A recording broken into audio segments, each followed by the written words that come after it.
Hello and welcome to another episode of Beyond the To-Do List. This is Eric Fisher. I'm excited this week to bring you Baer. He is of the site Convince and Convert. He is a social media consultant, a content consultant, and does a lot of social media speaking. Now, I've had the privilege of seeing him speak about 3 or 4 times live, and it's always been not just the nuts and bolts and the, how to do social media the right way. He's just a great guy.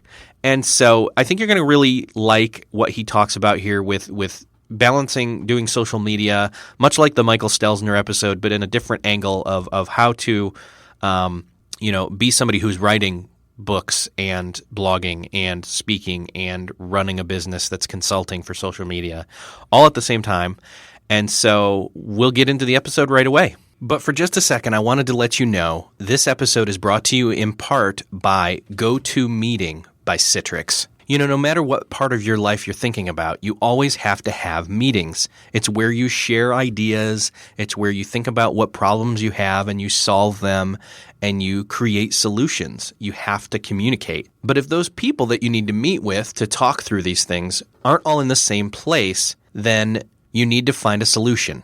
One of the best solutions is GoToMeeting with HD Faces. Some of the benefits of using GoToMeeting is that you can share screens. There's built-in HD video conferencing, so you can see each other's faces and read some of those nonverbal cues that don't always make it through just purely textual conversations through email or text or instant messages. And you can connect with a number of different devices, whether that's a laptop, a PC, an iPad, or even an iPhone or Android device. Try GoToMeeting free for 30 days. For this special offer, visit gotomeeting.com, click the Try It Free button, and use the promo code PODCAST. Remember, use the promo code PODCAST. GoToMeeting, meeting is believing. Well, this week it's my great pleasure to introduce Baer. He is a social media consultant, content consultant, and even a social media speaker, among many other things. Welcome to the show, Jay. Thanks very much for having me, Eric. It's a pleasure. So first off, I want to say, for as much emphasis you put on being hype-free on Convince and Convert, Baer has always struck me as sounding like a rapper's name. Very nice. It's a interesting side note there. My name, as you might suspect, is actually Jason. And for the first year or so of my social media career, I actually went by Jason. And on my bio said Jason Baer and things of that nature. But I actually changed it for a couple of reasons. One, my Twitter account was always Baer, and all my friends and family have called me Jay since I was a little tiny kid, so it was a comfortable transition. But also, there are a number of other people by the first name of Jason in the social media community. Jason Falls, Jason Keith, etc., Jason Konopitsky. Right. There are far fewer named Jay. So from a branding and kind of has more of a ring to it perspective, I actually changed my name after I'd been in the business for a year or so. Now, you don't mean legally change. You're just saying you're going by your nickname, right? That's right. Going by my nickname, and I use that. That would be very weird. I was like, I legally changed my name for social media reasons. If I was going to legally change my name for social media reasons, it would be to something far more awesome than Jay. So it's a differentiator is what you're saying. Exactly. Okay. All right. Well, I know with all the different things that I want to touch on with you, I want to start off with the average question that I ask everybody, which is, with all these things you're juggling, in an ideal world, how do you start your day? Well, I feel like my world is fairly ideal as it is. That's kind of the idea, right? Is to create the environment that you want. And this is my 5th company that I have started. And so each time I do that, I try and create an environment that is closer to ideal for myself. But even though I have read countless blog posts and books that say you shouldn't, I wake up and check email within the first 5 seconds of being alert. Okay. Why do you do that? Because I've had people here on this show, as well as I've heard others say that, don't check it. Why do you choose to? I think partially it's the nature of the work that we do at Convince and Convert. Most of our clients are either corporations or agencies, and we are on retainer with them to help with all things social content and digital. We are essentially social media whisperers and are literally on call. So we, between myself and the rest of my team, we staff 14 hours a day in terms of answering customer questions and helping our clients with all manner of things. And so it certainly helps to get a jump on, all right, here's the things that I actually need to address in the first part of the day versus most of what I get when I wake up is spam or email newsletters or things I don't really care about, but at least it allows me to isolate the first batch of things I need to address in the first hour or two. Okay, so it's more give you a context to what your priorities for the day are going to be based on your work, not someone else's. Yeah, it's more of a triage mechanism. Gotcha. And based on how we operate and the kind of services we provide, that's sort of the way it goes, right? So all the planning in the world can be done, but because we are in the business of helping people with whatever they need help with, our ability to execute on that plan is very much circumstantial. So there are days when I think, wow, I've got a bunch of actual time in the middle of the day that I could work on a book, or I could work on an ebook, or I could work on a presentation, or work on something else. But then that time can disappear quite quickly with a couple of client inquiries. Okay. So then after email, are you saying you're checking email first thing in the morning while you're at home? Yeah, I work from home, so that keeps it free. But I actually check it in bed. Nice. I don't even stand before I email. So then you get out of bed, and what's next? Get out of bed, and then I go Twitter, Facebook, birthday greetings. Make sure I get that handled before I forget. And then I go read a couple of online newspapers, and then start checking through blogs and other things that I may want to curate or tweet throughout the day. Okay. And how are you setting that up? Do you believe in scheduling tweets and things like that? Oh, absolutely. Yeah, no question. I'm an investor in Buffer and use Buffer consistently. I use Argyle Social for all of my own work and in promoting my own blog and webinars and speaking engagements and other things that I'm doing. But I use Buffer universally to schedule tweets and Facebook status updates and LinkedIn posts, et cetera. Okay. Yeah, those are two great tools. I don't know if you knew this. I actually do social media at Indiana Wesleyan University as my day job. So that's one of those things. It's like, well, you've got a schedule, or you can't have tweets go out at, or, social posts, I guess, better broad spectrum, at times where people are going to most see them, or more opportune times, and not have them all come out at here's 5 tweets in course of a half hour. So absolutely, you have to pay attention to it. It can be a little dangerous to have everything queued up too far in advance. And you look at events like Hurricane Sandy and things like that, where you've seen some tweets leak out in the last day or so that maybe are a little bit tone deaf. It's like, maybe that was scheduled in advance, and possibly you should have unscheduled that given the circumstances. Yeah. Okay. So I've seen you speak, let's see here, about 3 or 4 different times live. And I wanted to say that the words social media consultant often have a bad taste in people's mouths, but you give social media consulting a good name. Well, thank you. I appreciate that. And I know that one of the talks I saw was at Blog World, where we were both there, and you talked a bit about Convince and Convert, and how it started, and then how it kind of grew, and some of the changes you made along the way. And I'd be interested in hearing, some of that story, as well as how you kind of adapted it to grow. I mean, it started off with just you. Is that right? Yeah. The Convince and Convert blog at convinceandconvert.com has now been up for 4.5 years. I started in July of 2008, and I had been a writer my whole life, but I was primarily a magazine columnist, and I wrote a lot of business columns for different business publications and things like that, but I'd never really done blogging. And so when I started this company, when I started Convince and Convert, I realized that the frequency of publication and the nature of thought leadership had changed, and that you had to be out there more often with shorter form work. And so I decided to write the blog. And so for the first couple of years of the blog, I wrote personally 3 or 4 posts a week, every week. And in that time, sort of developed a voice and a little bit more clarity around who my audience is. Part of that is just trial and error, right? And what I tell clients all the time is, what you think your blog is about and for whom you think you're writing initially is not what your blog will ultimately be about and will not be necessarily for whom you're writing down the road. All good blogs, I think, morph over time and evolve based on feedback from the readership. And Convince and Convert was initially very much focused on agencies and how agencies can make the digital transformation and offer digital services more profitably to their clients, et cetera. And we still write about that some, and we still have a lot of work in that industry. But I found that when I focused more on social media and less on sort of pan-digital issues, that I got a lot more reaction and a lot more response, and so started to do more of that and more of that and more of that. And then all of a sudden it sort of became a social media blog.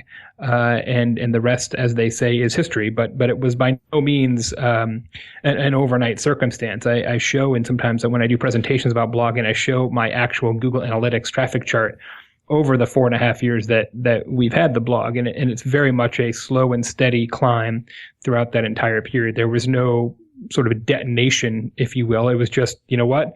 If you get more people on the blog today than you did yesterday, eventually that's going to work out.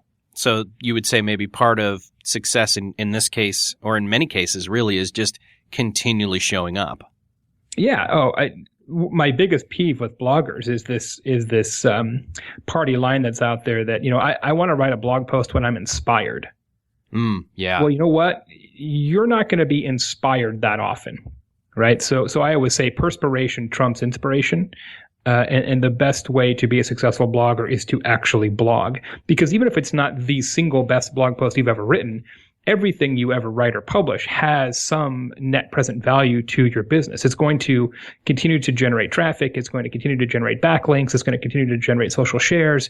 It's going to continue to generate comments. The great thing about content marketing, and one of the reasons why we're doing a lot more content marketing consulting now, is that it pays an information annuity that no other form of marketing really pays, right? If you stop advertising on Google AdWords, the value of that advertising drops almost to zero the day you stop paying them. But blogging or any sort of content creation, ebook, SlideShare, podcasting, what have you, pays an information annuity well into the future. The atomic half-life of content is longer than any other form of marketing, and that's why I think it's ultimately a very, very efficient way to roll. It's hard to do it at the onset, and I calculated once how many hours I've spent blogging, and it scared the crap out of me. I was like, man, I could have done something particularly useful with my time, but then you start thinking, you know what, it is useful, and all the things that we've been able to accomplish in this company would not have happened without the blog. Yeah, well, and then you're building up that backlog of what a lot of people term evergreen content, where it's still valuable. Like a lot of your old stuff is still stuff that if people search for it, right, or it meets their need, they're going to find it. So well, we retweet it as well. We have a program called Nights and Weekends that my assistant handles, and once a night and once on Saturday, once on Sunday, she goes back through the archives and tweets out greatest hits blog posts to sort of recirculate stuff. And some of them are 6 months old or a year old or 2 years old. And we do that consistently. And the amount of traffic that just that little program generates is really remarkable. Okay. So then as you're growing, you've gotten this kind of snowball effect of, okay, you've accumulated a lot of posts. The snowball's getting bigger. At what point did you start adding more people, and for what reason did you start adding people to the Convince and Convert team?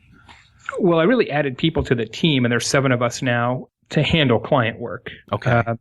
So it wasn't necessarily adding team members to create content. It was really to handle increasing demands from clients, which is obviously a great problem to have. And then when my first book, The Now Revolution, came out, it sort of catapulted the number of speaking engagements that I was offered into sort of a different level, which is fantastic. And of all the things that I do, I like speaking the best. But that, again, sort of takes you off the front lines in terms of being able to help clients as much as you used to. So it was really a workflow issue for me. But then I said, geez, we've got all these people on the team now who are all very, very smart and very experienced in social and digital. Maybe we should have them create some content as well. So we set up a program where each of our team members create one blog post a month, which then augments what I'm doing. And then we also rolled out a fairly robust guest posting program where we solicit guest posts from trusted authors. And if somebody approaches us with an idea that we think is disproportionately brilliant, we will sometimes run those as well. So we actually expanded the number of posts that we write or publish on the blog per week, but the percentage of those that I personally write has gone down significantly. So you've kind of augmented your requirements. So how many are you doing on average now? I do one a week. Okay. But the blog still posts daily, is that right? Almost daily. Almost daily. Yeah, we usually do 4 or 5 a week. Okay. When it was just you, were you doing one a day at one point? Or I never did one a day. I did 3 a week personally for about 3.5 years. Okay. And then as the other team members stepped into the and so it sort of went from 3 a week from me to 4 or 5 a week, but only 1 from me. And so it really became, even though it's always been Convince and Convert, fundamentally it became the Convince and Convert blog, not the J. Baer blog. Right. And that was scary. That was a hard decision to make. And I'd like to say it was made out of, this amazing strategic acumen, but it was really made out of necessity. It was really like, look, man, there's no way I can write 3 blog posts a week anymore. I just don't, I can't carve out that much time. And I was like, well, this could be the death of this blog. And as it turns out, it was quite the opposite. Traffic to the blog and most of the other success metrics that we pay attention to are up, 20 to 25% since we did that, which is fantastic for us. But also a little disheartening because apparently people don't care about whether or not I write the blog post. They just care about whether there is a blog post. So not necessarily great for the ego, but good for the business. Yeah. Now, did that coincide, having the team members start blogging as well to free up time for you to go speaking? Did that coincide with the Now Revolution coming out? No, it actually went the other way. So the book came out and I managed through sort of a Herculean effort to do both. Through about the end of last year. About this time last year, I'd finished the full book tour and the book was doing well and all that. And I said, you know what? We're going to have to make some resource changes here, or we're just going to have to fundamentally tell everybody no.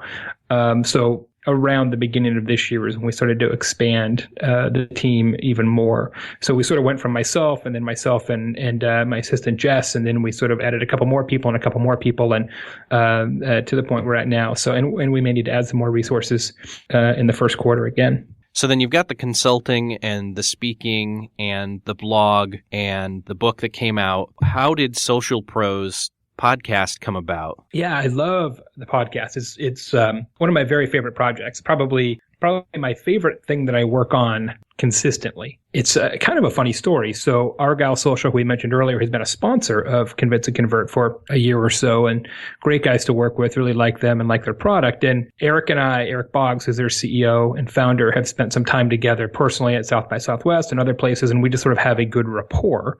And around this time last year, maybe a little later, Thanksgiving, I think last year, something like that, he just sent me a note and said, hey, you should do a podcast, right? Why aren't you doing that? You really should do a podcast. You'd be good at it, et cetera, and we should do it together. And I really had not ever thought about that. I've done a lot of video interviews and things on the blog in the past, but I never really thought about a podcast. And so I sort of let that marinate for a little bit over the holidays. And I thought, you know what, we should do that. That would be kind of fun. And I understand the power of interview. I don't know if you know this story, Eric, but one of the ways that I sort of made my bones, so to speak, is that when I first started out in social media and nobody knew who I was, not that really anybody does now, but even to a larger degree, I started a program called the Twitter 20, which was a live interview series on Twitter. In fact, I was the first person to ever do an interview live on Twitter. Oh, wow.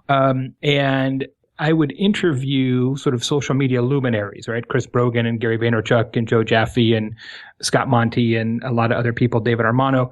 And it was a live interview where I would ask them just 20 questions in a row. So it almost was the precursor to the sort of Twitter chats that we have today. Yeah. And I would do that every couple of weeks and then write blog posts with full transcripts. And then I would package it up as an ebook and did this whole content thing.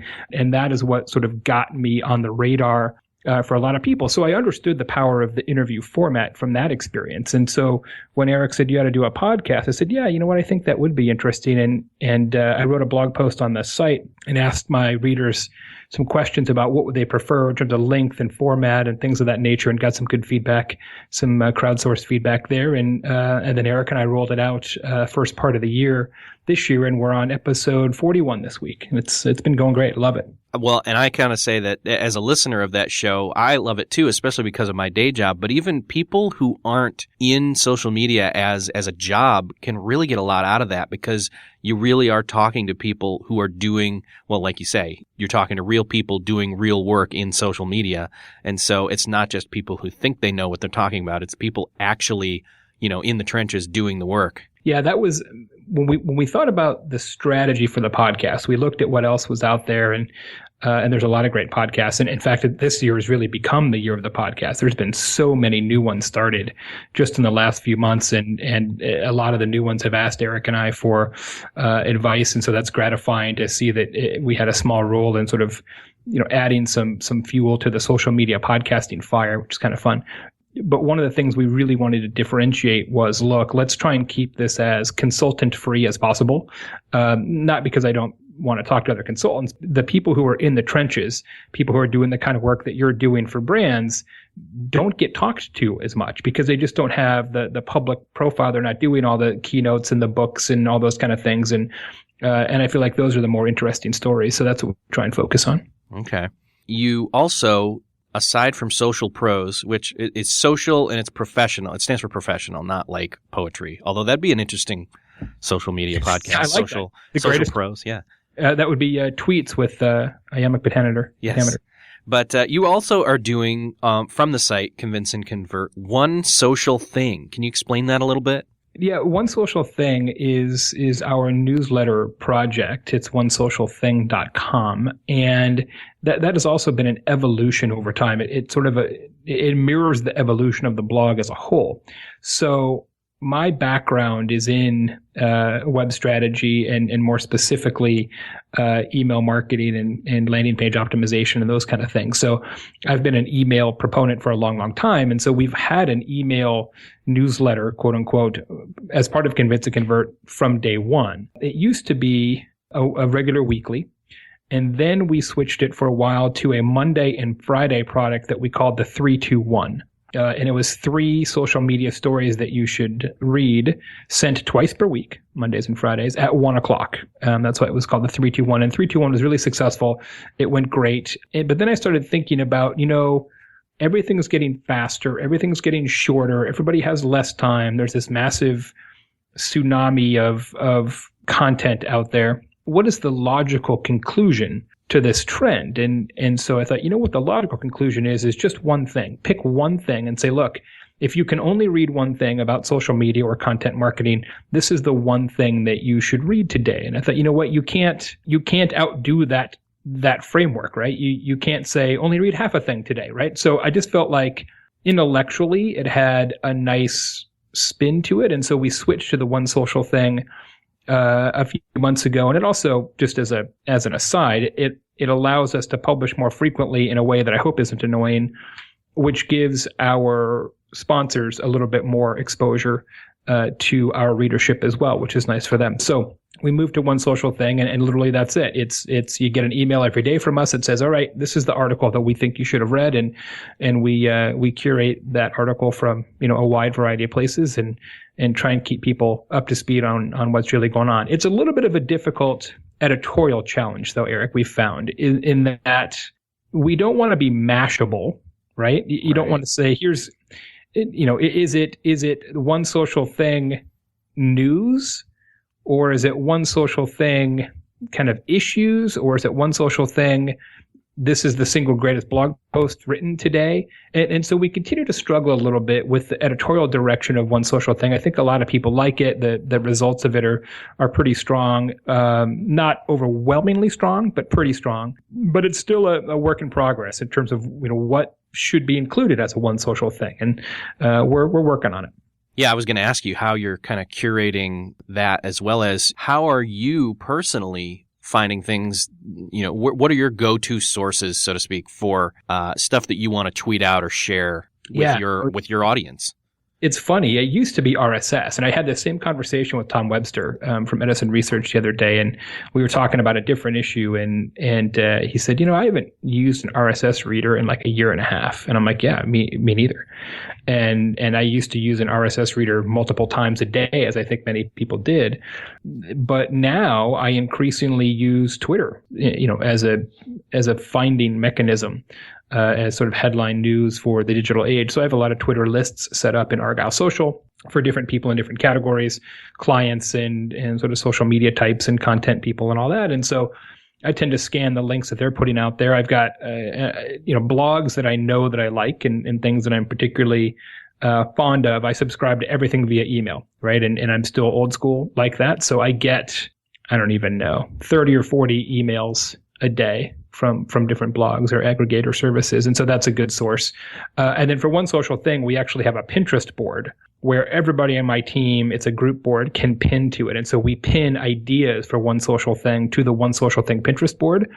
And then my assistant Jess, who's our managing editor, picks the one for the day. She's the one who makes the final call on what goes in One Social Thing. Nice. Is that a public board or is that private? It's private. Okay. I was going to say, I'd love to take a look at that board, but... Well, actually, I shouldn't. That could not be true. Let me investigate that. It's a good question. I should probably know that, but I don't. Well, I mean, if they're all running the stuff the right way, you may not need to know.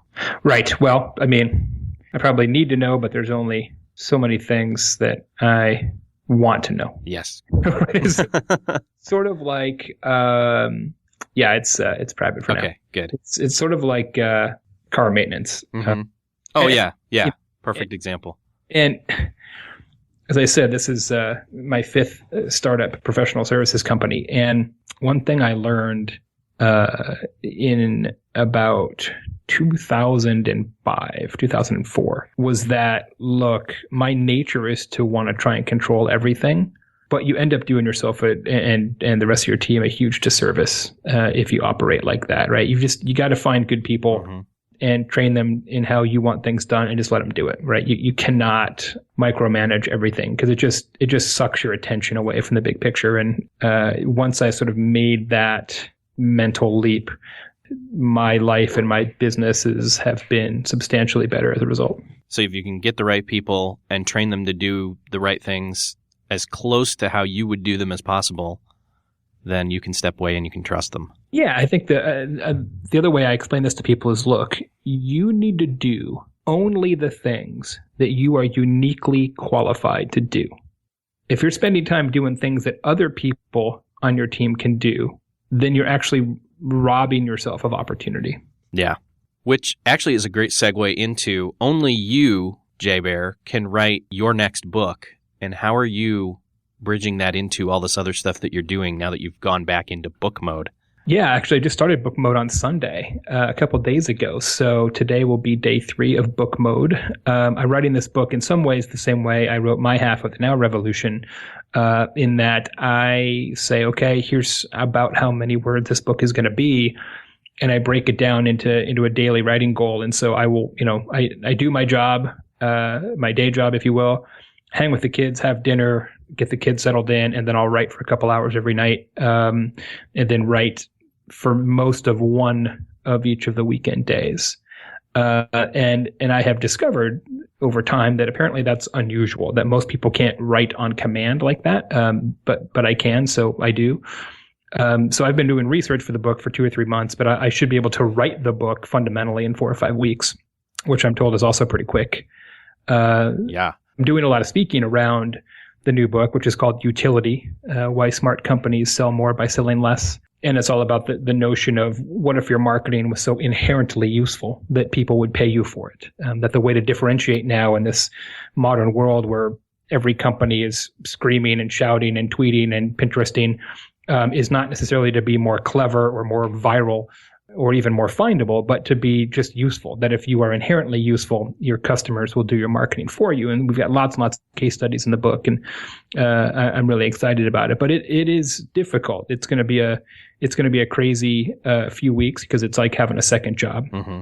And then, as I discovered the first time, the fun really begins once it's time to promote the book. So that's That's why we may be adding some additional staff resources next year, because my ability to do client stuff will be mitigated even more because I'll be on the road doing book promotion. Well, hearing you talk about what the book is about, I know that that's just some of the standard stuff you talk about. So that resonates with me right now. And so it's called, again, Utility. Utility. Utility. Why smart companies sell more by selling less. Nice. Now, when is that? You may not know, but when is that due out? Is there a goal for that?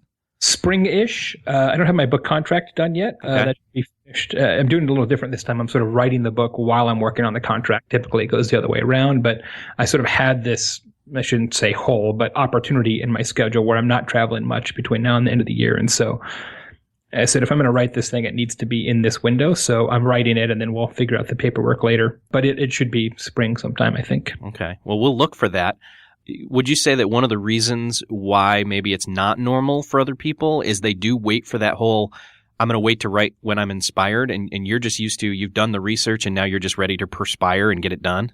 Yeah, absolutely. I have it all in my head. I just need to put it down now. And I tried to do some things just on the process side to make that easier this time. So I have created a keynote presentation of the speech. I did it for the first time at Blog Indiana, actually. That was the world debut of that presentation. And I have a recording, an MP3 file of that keynote. And then I'm a big user and proponent of SpeechPad, speechpad.com. And so I upload the MP3. They turn around, give me a written transcript of it. So now I've got 10,000 words of me giving the presentation, which I can use to incorporate into the book. And then I did, between my research assistant, Kim Korak, and myself, we did about 50 interviews for the book. And every single one of them we recorded via telephone or via Skype. And so same thing, I can take those files, upload them to SpeechPad, and then it transcribes it. So I have hundreds of thousands of words of interviews, phone interviews with people for the book. And so it just makes it a lot easier to drop those quotes in as opposed to taking tons of notes and going through, 5 notebooks full of handwritten notes and trying to piece it all together. It's just much more efficient this way. Yeah. You almost, in not just doing the research, part of your research was literally writing because other people's words were being transcribed and you just copy paste them in. So you've actually been writing it without having to lift a finger, so to speak, digitally. I'm also thinking about, because I've got, audio files, I have MP3 files of all these phone calls and stuff. And the transcript, I'm actually thinking about cleaning those up a little bit and maybe time releasing them in front of the book publication as sort of teaser material. So here's my interview with Clorox about their app. Here's my interview with McDonald's. Here's my interview with, whomever. It might be an interesting option. That sounds really exciting. I'm really looking forward to hearing those if you do release it that way, but especially for the book. And I know that something else people might be interested as we close is you are going to be speaking in January at New Media Expo. Is that correct? I am. I'm going to be talking about that same topic, about utility. Great.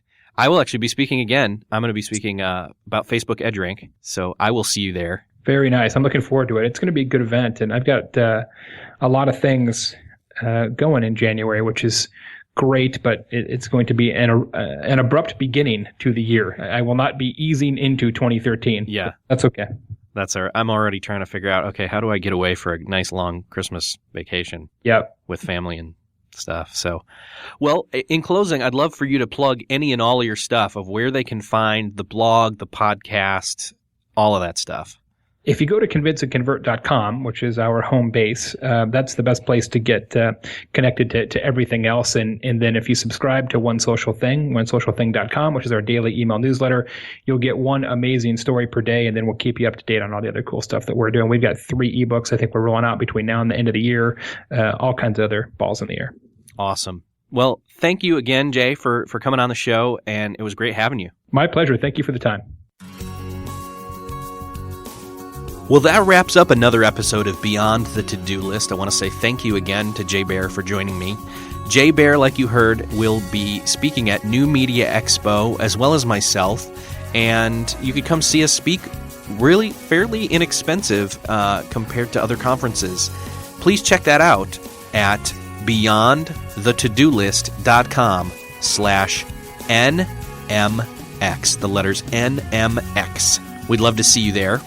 And again, if you've enjoyed this show and all the episodes that we've been providing, please go to iTunes and go ahead and leave us a 5-star rating or review. Just let us know what you're doing, and even go to the site itself at beyondthetodolist.com and let us know what you think and any feedback. We'd love to hear from you, hear what you're getting out of the show. We'll talk to you later.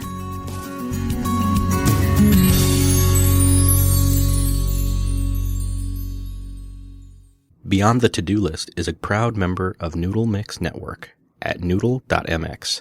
Find more great podcasts like How to Podcast, Clean Comedy, Once Upon a Time, Christian Worldview, and more at noodle.mx.